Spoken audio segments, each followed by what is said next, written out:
പ്രധാനമായി അതായത് ഇങ്ങനെയൊരു രൂപം സാധാരണയായി ഒരുപാട് തരത്തിൽ ഈ കൗതുകങ്ങൾക്ക് വേണ്ടി ആന്റിക്കുകൾ വാങ്ങി സൂക്ഷിക്കുന്ന ഒരുപാട് ആളുകളെ നമ്മൾ കണ്ടിട്ടുണ്ട്. പക്ഷേ സംശയം ജനിപ്പിക്കുന്ന തരത്തിലേക്ക് പോലീസിനെയും അതോടൊപ്പം തന്നെ ഈ കുടുംബാംഗങ്ങളെയും എത്തിച്ചത് ഈ മുറിയുടെ ഒരു വശത്തായി കൂട്ടിയിട്ടിരുന്ന മുടിയായിരുന്നു.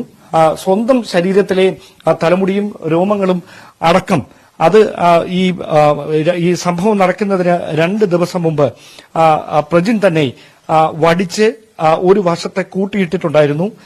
സമാനമായ തരത്തിലാണ് സംശയം ജനിപ്പിക്കുന്ന തരത്തിലുള്ള ചില വസ്തുക്കളും ഇവിടെ ഉണ്ടായിരുന്നുവെന്ന് അന്വേഷണ സംഘം കണ്ടെത്തിയത്. അതോടൊപ്പം കേട്ടാൽ അത്ഭുതം തോന്നുന്ന തരത്തിലുള്ള ചില വസ്തുക്കൾ കൂടി ഇവിടെ ഉണ്ടായിരുന്നു എന്നതാണ് എടുത്തു പറയേണ്ടുന്ന കാര്യം. അതായത് ഒരു സിഗരറ്റ് വിൽക്കുന്ന കടയുടെ സമീപത്ത് എങ്ങനെയാണോ അതിന്റെ കവറുകൾ കിടക്കുന്നത് അതിന് സമാനമായ തരത്തിലാണ് ഈ മുറിക്കകത്തെ സിഗരറ്റ് പാക്കറ്റുകളുടെ കാഴ്ച. അതായത് ഇത്രയധികം നാളുകളായി ഇതൊന്നും പുറത്തു കൊണ്ട് കളയുക പോലും ചെയ്യാതെ ഇത് മുഴുവൻ ഇവിടെ ഇങ്ങനെ കൂട്ടിയിട്ടിരിക്കുകയായിരുന്നു. ഒരുപക്ഷെ പഠനത്തിലും ഒക്കെ പ്രജിൻ മികവ് തെളിയിച്ചിരുന്ന ഒരു കാലമുണ്ടായിരുന്നു.